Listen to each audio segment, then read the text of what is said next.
my dear friends. Hope you're doing well.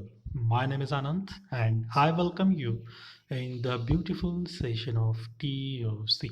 So, in this session, we're going to learn about the removal of epsilon production. Right. So, as we know, this is a second step procedure of simplification of the grammar. So, where the simplification of the grammar is three-step process. First, removal of useless symbol, which we saw in the previous session. And in this session, we are going to see about removal of the epsilon production. And one more step, that is removal of unit production, that we are going to see in the next session, right? So let's see removal of epsilon production. So epsilon is a null symbol, right? What do you mean by the null symbol? That is, the machine without receiving any input can be moved from one state to the another state, right? So that is nothing but the null symbol. So that's why we have to remove this epsilon symbol from the grammar. So to remove the epsilon symbol, we need to find out the nullable symbol first. All right. So what do you mean by the nullable symbol is? Nullable symbols are the symbols which generate epsilon directly or indirectly. All right. So any grammar, any non-terminal which is producing the epsilon maybe directly or indirectly, right? So we need to remove it from the grammar. For example, see here, S is giving us AB, A is giving epsilon and B is giving epsilon. So as A and B are directly nullable, right? Those are directly nullable. And as A and B are producing epsilon, if you replace here, yes also becomes nullable, but it what we can say, it is nullable indirectly, right? So these are the two things of this nullable symbols. So directly nullable and the indirectly nullable, right? So if a language consists of the epsilon, epsilon can be removed from the entire grammar, right? Only except from the start symbol.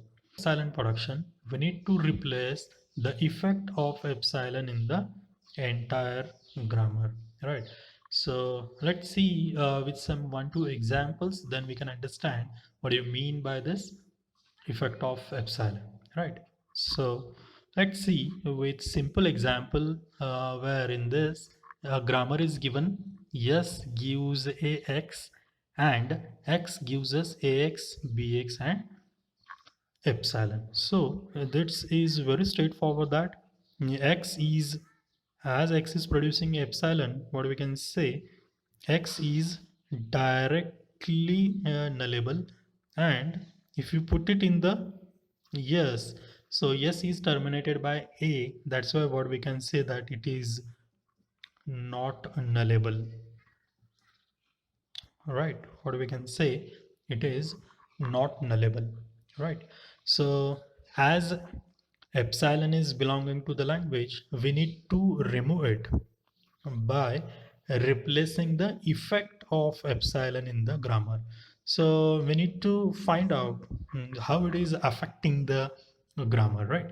So let's see here.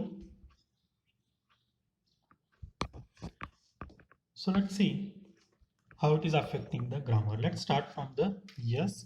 So as yes is producing as a x, and if I replace this x by epsilon, so yes will give me a. So here yes finishes over here. Now let's try for the x. As we know very well, x is giving us ax. So if I replace this by epsilon, x give me a, and in the same way x is also giving me bx. If I replace this x by epsilon, so x will give me b. So these are all the effects, I can say, my dear friends. These are all the effects of epsilon. Means after replacing the epsilon, what results we are getting, right? So those things must be replaced. So after replacing this, what we will get here is, so in the original grammar, what we can write, yes gives us ax, and after removing the epsilon the effect was a, so what I have to write it as slash a. Simple. And in the same way, I can write it for the x was giving me ax, that is fine. Again it is giving me bx, that is fine. So after replacing this epsilon, it was giving me a and it was giving me b. So instead of writing epsilon, I can write it a slash b. So this becomes my grammar after removing the epsilon production in the grammar, right? So it's actually simple. I hope you people have understood it. So again, the things can be more clear. Let's move with the second example, right?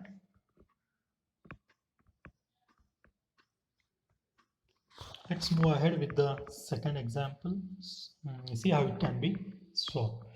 So yes gives us axb and x gives us axb slash epsilon. Little bit similar like previous example. Let's see. So let's go with the non-terminals yes and x. So as x is giving us epsilon, so it is directly nullable, I can say. Directly it is nullable. And if I replace this x over here, so it is not nullable. Yes is not nullable. But as epsilon is present into the language, we need to remove it by replacing its effect, affected with the epsilon we need to see. So let's start from the yes. So as yes is giving a x b, if I replace this by epsilon, yes will give me a b, and that's all about this yes, right? So let's check it out for the next one. X gives a x b. So if I replace this again x by epsilon, x will also give a b. So yes is producing a b and x is also producing a b. These are the effects of the epsilon, we can say. So after then, how we can write the grammar is, final grammar can be written as yes gives me axb and the effect of the epsilon is or ab, and x gives me axb and the effect of the epsilon, instead of that we need to write ab. So this is my final grammar after removing the epsilon from the production. So again, this was very simple. Little bit difficulty level, let's increase in the next and the last problem of this, right? So yes gives a b, uh, a gives us a double a epsilon and b gives b double b epsilon, right? So in this you can see how many non-terminals are there. Yes, a and b. So here a is directly nullable, b is directly nullable, and so as a and b are nullable, yes is also nullable, right? But indirectly. So epsilon, now s is also nullable. All right, so this thing is necessary to keep in our mind, because as s becomes nullable, the epsilon can be there in the start state. Simple. So as this epsilon belongs to language, remove it from the given grammar. And also yes is nullable, so yes will give the epsilon. There's one more thing we need to add in this start state, my dear friends, right? As yes is becoming nullable, yes will give epsilon. That's very simple thing to understand. Now let's move ahead with replacing the epsilon with its effect. So let's start from yes, as yes gives me, as it can become nullable, yes gives me epsilon, and also yes gives me a, b, and c. If I put b as an epsilon, s will give me a, and in AB, if I put A as an epsilon, yes will give me B. Right. So these are all the things which can be there in my grammar. Yes will give AB, yes gives A, and yes gives B. So these all terms will be there in the grammar. Right.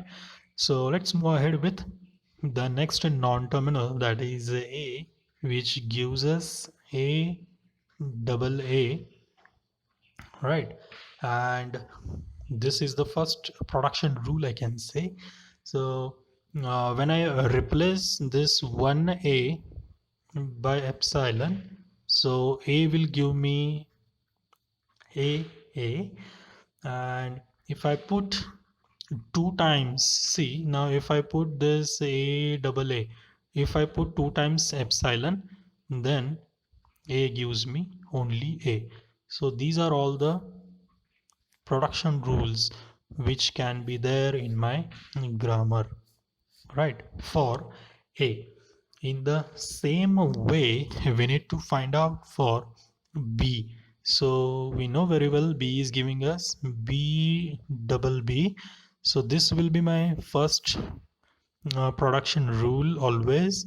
Now see, in this b, if I put this b as an epsilon, so b will give me b and b. This will be my another production rule. And if uh, in the b gives b double b, if I put 2 times b as an epsilon, so finally what I will get, b gives me b. So this will be my one more rule. So finally what I can write it here is yes gives me a b, yes gives me a b, slash yes gives me a, slash yes gives me b, and s gives me epsilon. So epsilon can be there in the start symbol. And let's write for the a. A gives a double a, and then it's a and only a. In the same way for the b, how I can write it is b B double B, single B B, or B. So this will be my final grammar, my dear friends, right, for the given problem statement.